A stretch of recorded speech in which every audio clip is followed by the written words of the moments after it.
live now. Thank you so much, Mr. Rowe, for being a part of this trailer session, to say so.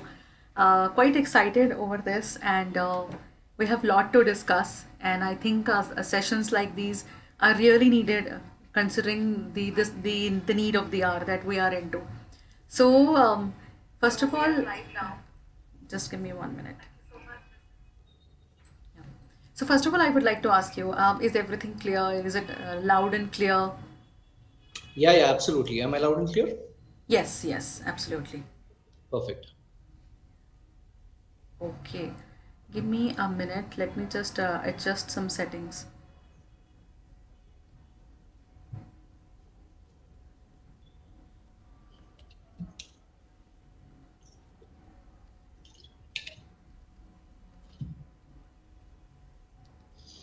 Okay.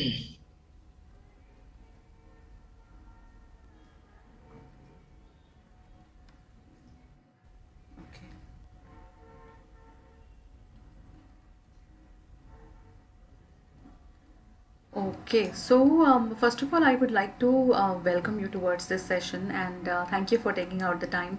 It was really needed, and I've been trying to touch base on this aspect since pretty long. So, thank you once again for this. So, I'll just give a brief about what our channel Abab Ki Bari is all about, and then would request you to please introduce yourself. So, Sure. Abab Ki Bari channel is all about digital literacy. It's all about making people educated, not in terms of the new recruitment that is happening across India, being it for a private sector or a government sector. Besides this, we also impart training to people on how they can be digitally literate when it comes to using softwares online, especially when it comes to using the day-to-day activity softwares, like for example the Paytm wallet or say Google wallet, and how to pay bills online, how to apply to different kind of jobs online. So this is how we are educating. Simultaneously, we would have a lot of activities planned when it comes to physical security, cyber security, and we are also bringing in some other courses which are planned in due course of time, but as of now we do not want to reveal it. So that's there. So yeah, if you could please introduce yourself, and then we will get the trailer started. Fantastic. So, a very good evening, Meena, and a very good evening to everyone who's watching us live here. Well, it's this is a very, very interesting journey that we are starting today with this trailer, and I really hope that we can deliver the kind of value that we discussed that we would be delivering. So, a brief intro about me. I am Chakradhari Rove. Um, Professionally, everyone calls me CR, and I go by the hashtag CR Speaks. And I am a protection and a counterterrorism professional. And professionally, right now, I'm consulting with a few companies, and also I am the India coordinator for my academy from Israel, which is ISA International Security Academy, Israel. So I'm the India coordinator for them. So yeah, that's a brief about me. Okay, that's really glad to know. So I would like to understand your journey in Meena, I can't hear you. yeah, sorry, I was on mute. So that's great. And one thing I wanted to understand, that once you've been into Israel and you've been doing that the training, so could you please just share some excerpts of those training, that how it went, and what were the difficulties that you faced during that time? Because I think I'm more excited, and I think people who would be watching right now and people who would be watching even later on, they would be quite interested to know that what exactly has it done. So I was, into life coaching before I turned security professional, and the shift happened because I was really, really interested in the domain ever since my childhood. But I never saw a way how a civilian could get into the security domain professionally without possibly a military or a police background. But well, yeah, it's possible now. I'm an example here, and so civilians can get professionally into the hardcore security profile, and So this training was all about close protection and counterterrorism. Well, Israel, no need to describe what they are, how they are, and what made them who they are. Yeah. They are the best when it comes to security and safety of man material space.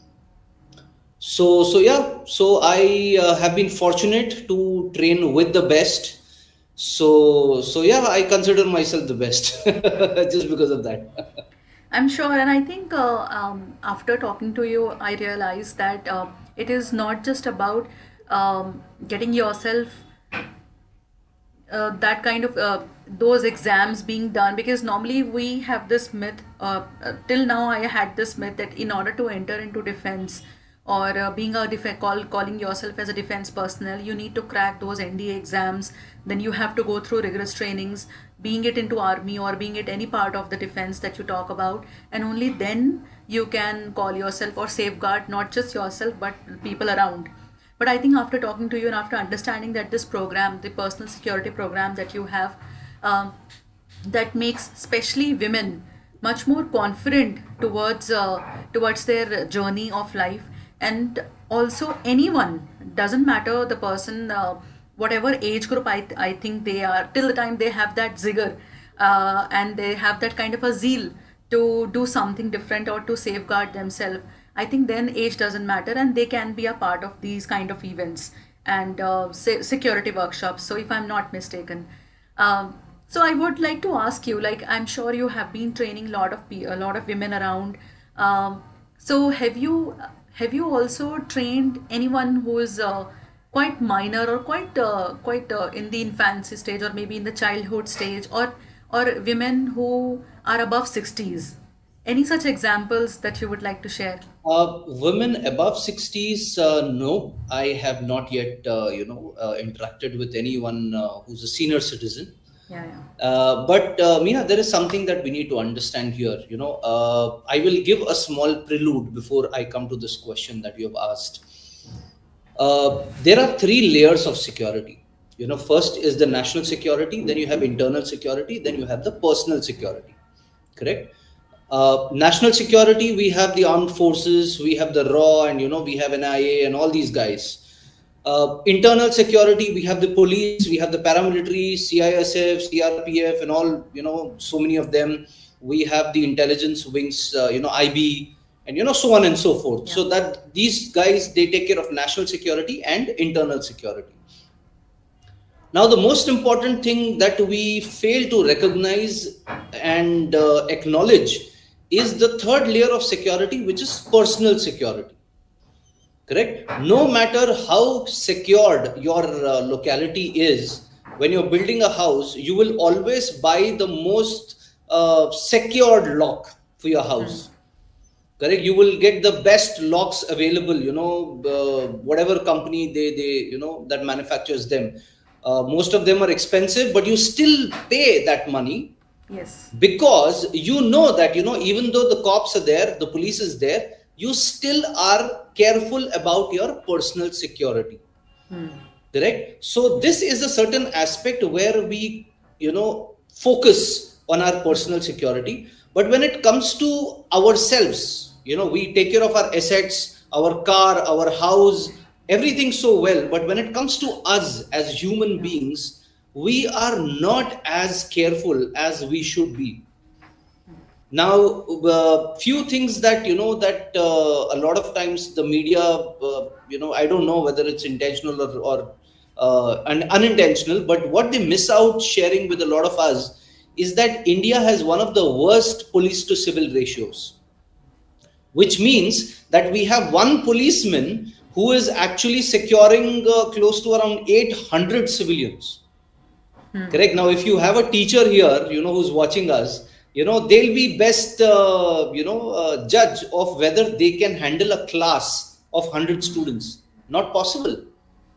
Correct. So, in a setup like a college where there is discipline, where there is, your Qaida Kanun that is enforced.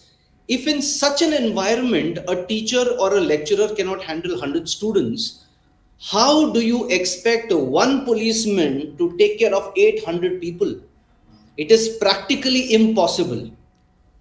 Correct. Now, the question here comes is, okay, so why aren't we having more policemen? Well, that's not a question that I can answer. Okay, that's for the government to answer and everyone else. But let us focus on what you and I as civilians can do. What you and I can do is we can understand how we as civilians can become victims. Okay. Now, the second point I want to share here is that by default, all of us are victims. Yes. Correct? By default, we are born victim.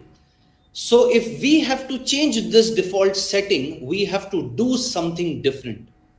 By default, all of us were pathetic in maths. Correct? But we went through classes and we learned and then we became good in that. I still am not good in that, but whatever. Correct? So by default, if we are victims, we need to study personal security as a subject for us to become survivors. Correct? So this is a transition that we must have. Now, coming to the question that you asked me about minors and senior citizens. Senior citizens, well, no, I have never done any workshop for them. But talking about minors also I have addressed very, very briefly about what are some basic things that they can do to secure themselves. But when it comes to minors, we need to understand that the security and safety of a minor is the responsibility of the stakeholders. Now, who are the stakeholders here? It is the parents, it is the institution. When I say institution, I'm talking about the teachers, the principal, and everyone who's a part of that institutional setup. And the third most important is the society. Correct? Because when the kid is not at home, he's not in the school, he's out there with his friends, among the society. Yes. So it is these three people who are responsible for child safety and security: parents, the institution, and the society. Now, the challenge here is that neither are parents trained on what they need to do to secure their kid, neither are institutions trained. So, when you don't have a parent and an institution trained, you can't expect a society to be trained, because the society is ultimately parents and institutions together. Correct? Exactly. So this is the challenge that we are actually facing on the ground. You can go by the news that comes after every abuse of a child or of a victim, but this reality is not being really spoken out in the media for whatever reasons. I completely agree on this, and I think to add on onto this point, I would like to ask you, since you've been uh, training so since pretty long, and you might have encountered or dealt with colleges or schools as well, and institutions, and probably even private players also, like corporates and all. So, why do you think that there is um, a lack of these kind of trainings, especially if I talk about India, and that too, especially during the childhood uh, age, because I think that is a time when people should be made aware of all these kind of programs, so that not just the children but also their parents should also be aware, because even parents aren't aware about these kind of programs. So if what how do you feel that where is that missing dot? Well, I think the missing dot, Meena, here is that our mindset is our biggest, challenge. And when I say mindset, I'm talking about a specific, mindset that we have, which is denial. Correct? We are heavy into being denial. And when I say denial, let me give you an example. So when somebody talks to, okay, let me take my own example. So when I spoke to some parents about why they need to have certain, security and safety related training for their kids in schools, or why they as parents need something like that, their first response is that, "Arey yaar, it won't happen with my kid." Hmm. Yeah, right. Correct. So we are outrightly denying a possibility that something like this would happen.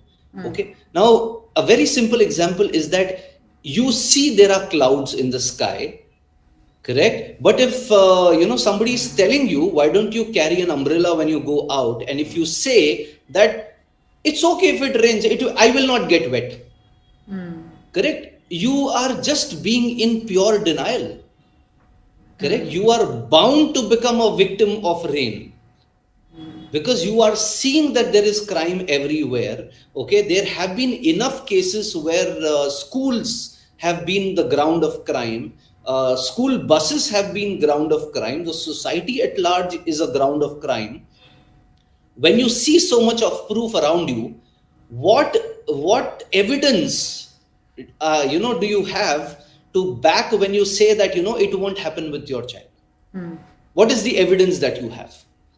Correct. Exactly. So that's the big problem. And you know what? This same denial passes on to the kids. The kids learn from us. So when you're telling the kid, now it's going to be exam time, so I'm sharing this example. When you tell the kid, beta, you study this also. What does the kid tell you? Nay, this will not come in the exam. Correct. So where are they learning from? Yeah, Correct. So exactly. they're learning it from us. So when Yes, we that's keep the. telling them that no, this will not happen, no, that will not happen. If there is proof, that supports your statement that why something will not happen, then yes, you have proof to suggest. But if you don't have proof, then you're just being outright denial.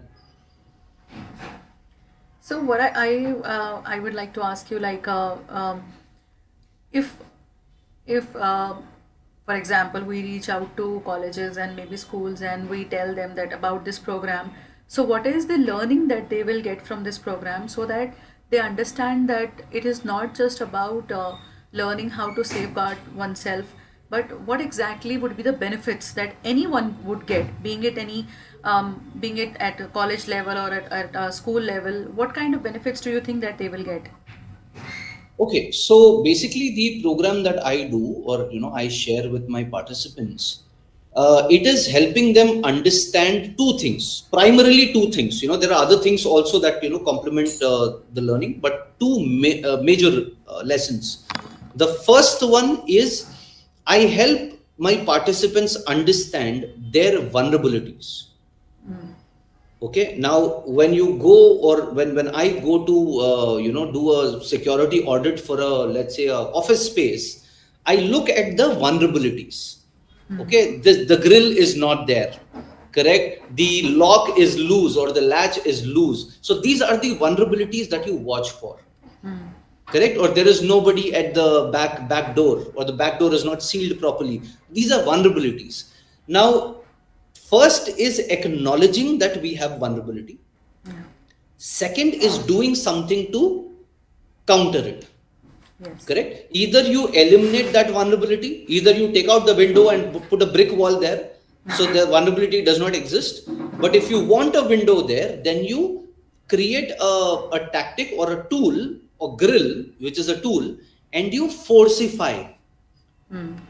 Correct? You are fortifying your vulnerability into a strength.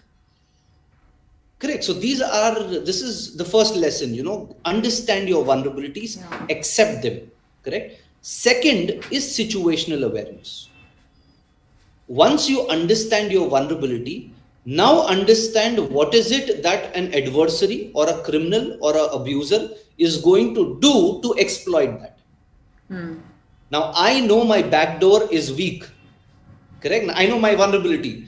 So now I need to understand how is somebody going to reach my back door to break it. Right. So once you understand these two things, it is practically impossible for anybody to become a victim.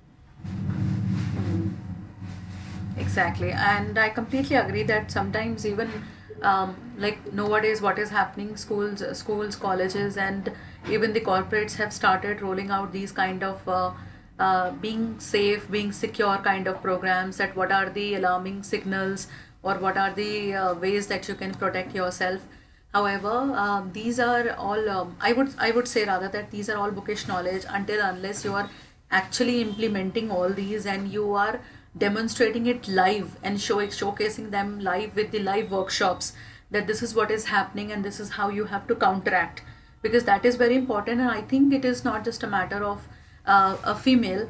it could happen to a male counterpart also. Absolutely, absolutely. So anyone and everyone is actually in that stage where they can fall prey to all these circumstances, unless and until, no matter how strong or confident, and how fitness freaks they are, but when it comes to these situations and they do not know how to handle it, then I think everything goes for a toss. So True. yeah, so I'll just Now, move the on. Yeah. funny thing, what is happening right now, what I've been seeing the last few years, is that every time there is a crime reported, or any incident that happens, there is a rush of people, of women, towards learning self defense. Correct. Yes. Now I find it very, very amusing. Okay, I say that because, do we really understand what self defense is? First of all, okay, because as far as I think, the amount of people I've interacted with, women specifically, the perspective that is given to women is that you learn self defense and then you are safe. Correct. Now, a lot of things are not really told, upfront. Yeah. First and the most important thing about self defense is that it will only work when the criminal or the abuser is within striking distance. Correct. Now, my hand is here. Correct. So this is like what, 3 feet. Okay, let's say. So if that criminal is 3 feet away from me, only then will my self defense work. Correct. Yes.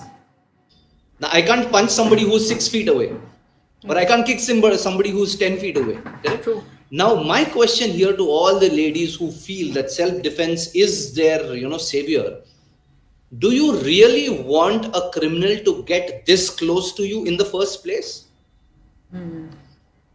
You really want that to happen? I don't think so. Anyone would want to say yes to No, this. I don't want a criminal that close to me. I don't know about women, but I do not want a criminal close to, me at 3 feet distance. Correct. Even though I'm trained in unarmed combat, but I still don't want. Correct. Exactly. So that is something that we are not we don't really understand. That's point number one. Point number two, for me to be effective in a fight, in a physical fight, I should have learned and practiced a martial art for nothing less than 2 years, spending 1 hour every single day. Now, how many people are really doing that? You go for weekend martial art classes, and after 2 years, if you feel that you can really defend yourself, when then you are in a dreamland. Correct. Point number three, when you're learning martial art, correct, what clothes are you wearing? Are you wearing your pencil skirts? Are you wearing your stilettos? Are you wearing your tight jeans? No, you are not wearing anything that you would ordinarily wear outside. Right. Correct. So you are creating a comfort zone for yourself where you are going to learn martial art. Correct. You have padded floors. You are barefoot. Correct. And possibly indoor. Correct. Maybe some AC also if it's hot outside. Yeah, right. And the best part is you have a referee who's going to blow the whistle when you're getting hurt. My question is, where is the referee when a criminal is really attacking you? Yeah. Everything No. is, yeah. So basically, you're learning martial arts, which you think is going to protect you in a comfort zone. Now, that's not how you deal with criminals.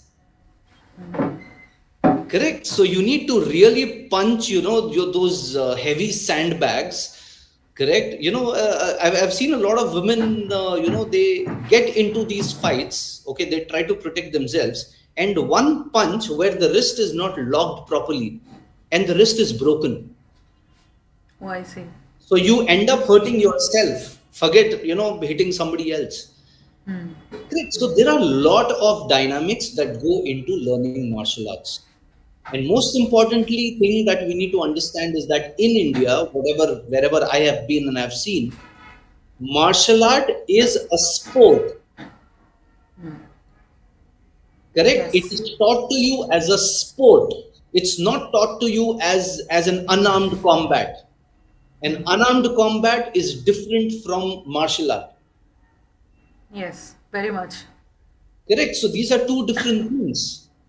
So I think it's very important we all understand. And just imagine sending your kids to martial art classes. Correct? As adults, we cannot handle a martial art because it's all about aggression. Martial Yes. art is aggression. You get angry, you use your anger and your force to hurt somebody. Now, imagine teaching something like this to kids. Do they really understand what anger is? Do they really understand how much of anger is to be, put behind your punch? How much it will hurt the opposite person? No, they don't understand all this. So my Exactly. question is, you teach martial arts, not a problem, but as a sport. Don't have unrealistic expectations from martial arts. Exactly. So I think that is there that we need to define these two as two different entities altogether, and not to mix personal safety and security with martial arts or with any other combat sports that we have. So that is one thing. Anything you are calling a sport, Meena, is not going to help you in real life. It is a sport. Okay, for sports there are certain rules that exist. Yes. For a street fight, there are no rules. You can't tell somebody you can't hit me below the belt. No, correct. So it's Exactly. two different things. Right. So now I would like to jump on to what exactly would we be because I'm sure there is a lot to discuss, and I think right now being a trailer, so let's just keep it that way. Otherwise, we will keep on speaking and it will take hours. Let's just keep it parked for 8th of March. So now I would like to ask you that what exactly a viewer can expect or learn from us on 8th of March when the real webinar would happen. Perfect. So I'm actually redesigning the entire program. Okay, I keep doing that. I keep revisiting my program, and based on current reality, what's happening around. So I keep updating the program. So this program is going to be about one, understanding what security really means. Okay, because it's the most used term, but we understand very little about it. Correct? So we will understand what security really means. Then we will understand what is personal security. Okay, and then there is this concept that I developed, which is called the personal security firewalls. Like how you have firewalls that protect you from cybercrime or a virus or any hacker. So I've designed something which will help my participants understand, any virtual or any attack that is coming from outside. So they'll be able to tag it as an attack. They will be able to identify it. They will be able to mitigate that with more, efficiency. That is something that we will learn. And most importantly, I think what we'll be doing on the 8th workshop is that we'll be going through certain videos of crime that have been caught on camera, because I think the best place to learn how to secure oneself against criminal is by watching what criminals really do. Yes, yes, Correct? absolutely. Just like how we answer previous year's question papers. पिछले साल का question paper हम लोग solve करते हैं, तो it is exactly like that. So when you watch a crime scene, when you see the criminal, assaulting somebody, it is going to be a little disturbing for women who can't handle, crime videos. But well, women, you are stronger. Correct? It is a part of the program, and you have to see how, how criminals are really victimizing you. Because if you're not going to learn from these videos, then it is just bookish knowledge. It's not going to help you on ground. Yeah, and one more thing, though the program is is focused majorly on female gender, but I think if on 8th of March, probably the other counterparts would also be attending. So, what can they learn, or what would be the takeaway for them from that 8 March session? See, I would suggest, if a woman is attending this workshop, she can have probably her spouse or her brother. Correct? You can have them, but I would honestly suggest that let this workshop be for you. Okay, and the reason why I say that is because I have dealt with cases where a woman's own brother has been abusive, own brother has been sexually abusive. So I will not put that onus of on the participants that they should have somebody with them. You first attend this, you understand yourself, you understand your vulnerabilities, you learn to deal with it, and then probably you need help, we are always there. Then we can pass it on and get your family to we can sensitize them Yeah. as a next step. Yes, and I'm sure. I think even if the male counterparts would also be watching, because this is not just for say females. This is also for males to understand that what are the chances or the percentage of their female counterparts being at risk. So Yes, even if they understand and they know about, after looking at the videos and the discussion that we will have, that this is this is actually happening, and this has happened in the past, and probably the next version of whatever we have seen or watched, probably the next version would happen in the coming future. So how can you not just keep yourself or maybe your female counterparts, being it in any form, being it your sister, being it your wife, being it your mother, keep them at safe, and simultaneously understand that the psyche behind what goes into this. correct, So correct. so I But think that is a different content. yeah. For the family, sensitizing the family is a different content. This particular program is specifically designed for women because I think it's very important they first understand Yes, their vulnerabilities, and then we talk about the family. definitely. So I'm looking forward for the event. And as we are about to wrap up this trailer session now, any closure notes that you would like to give before we close this? Closure notes would be that it's always stay alert.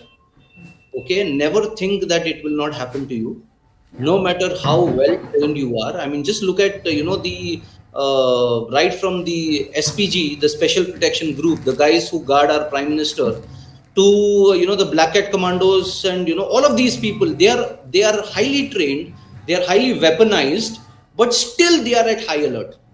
Hmm. Correct? Why? Because they have been trained to never let their guard down. Hmm. So if they can be so alert and ready, and that is what is, if you actually see, that readiness is their deterrence. Hmm. Nobody messes with them because they know that they are always ready. Hmm. Right. Correct. So when you are ready, nobody messes with you because that shows in your body language. It shows in your aura that you're always watching around. You are attentive. You don't have your earphones in your you're not blocked your ears when you are walking on the road. Hmm. Correct. That's a very stupid thing to do if you ask me. You're blocking your hearing senses. So what if there is somebody crying out for help? You can't hear. Why? Because you're busy listening to some podcast, some music, or whatever stuff. So when you're in public place, know this. Let your senses be open to any threat that there is outside. I'm sure, and I think there goes in a lot of understanding and lot of awareness that we need to bring in, and sometimes these like just listening to the music or walking very casually on the road. Sometimes these are the very easy praise for these people, and they understand. Yes, you have got it right, and you have correctly said that through the body language, people do understand that how aware and confident and probably able to handle the situation this person would be. So that's definitely there. So yeah, we will look forward to discuss more on 8th of March. It will happen at Absolutely. 2:30 Looking p.m. forward.